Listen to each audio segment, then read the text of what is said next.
I first met Nellie in October of 1980, and she met me in November of 1980. We started speaking in December of 1980, and I proposed to her in January. So that's how sure I was about this amazing woman. So we both met on a kind of a journey that we're still on, which is the deep structured study of Jewish texts. And after Nellie started formally studying education and kind of bringing, I can say it, a hermeneutic of teaching that was different from simply delivery information, because we didn't just think about how to think about Judaism after that, we thought about how to do Judaism after that. And since then, it has had a fundamental effect on every person in our family. We have the most wonderful daughters and sons-in-law now, but in particular grandchildren, young Erez at age 4 and Rosie and Sarina at age about 16 months. And, you know, they're the cutest. To say quintessential Savta, you're looking at it right here. There's nobody I know whose Hebrew is richer than Nellie's. Nellie's Hebrew is informed by poetry and medieval piyut and novels and literature that she's read. And she doesn't just go shopping in Hebrew. There's always allusion and depth to her language that no other Israeli I know has. She also writes really, really beautiful poetry. But in particular, poems more recently that reference tikkun and the possibility of reacting to trauma through attention to that which is beautiful in life.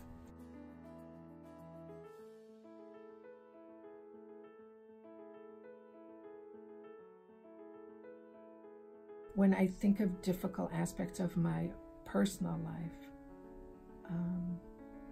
there are ways in which I could do tikkun,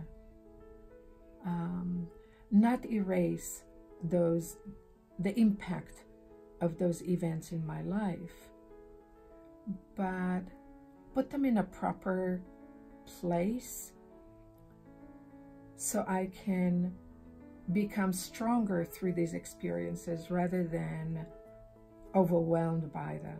So one of the ways that I was driven, I can't even explain it, but I was driven to make a tikkun was to I wanted to take my wedding gown and sort of burn that memory, but instead I took it apart stitch by stitch and created a chuppah for Naaman Kobi and for Merav.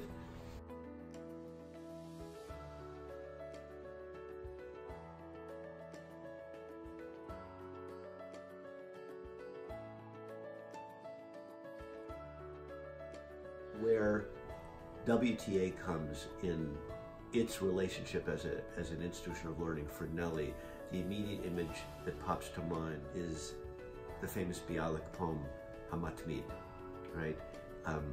Where Bialik describes the student in the Beit Midrash who's always learning. So in a sense, that's Nellie's virtue and fault in a nutshell, because WTA is simply not far from her consciousness, ever really. I love WTA because I think WTA is a pioneer school. It is doing something that is different and unique in Jewish education, creating excellence alongside with affordability. And that is really needed and hard to find in Jewish education. For me, Nellie is not only a colleague, a mother, a savta, a teacher. For me, she is a real mentor. With so many years of experience, Nellie brings her calmness, her knowledge, her thinking process that I appreciate so much. Her heart is in the right place. Well, Nellie was my teacher for 2 years, and I love learning Hebrew with her, and we did really fun projects together. Nellie is really good at explaining things in Hebrew by speaking in Hebrew and showing what they mean with her hands. Like if she did a cloud, she would make like a cloud and then like raindrops coming down. A few weeks ago, we broke ground, WTA broke ground in order to put in a stake in the ground and pour the foundations. For me, all of these words are metaphors for a promising future.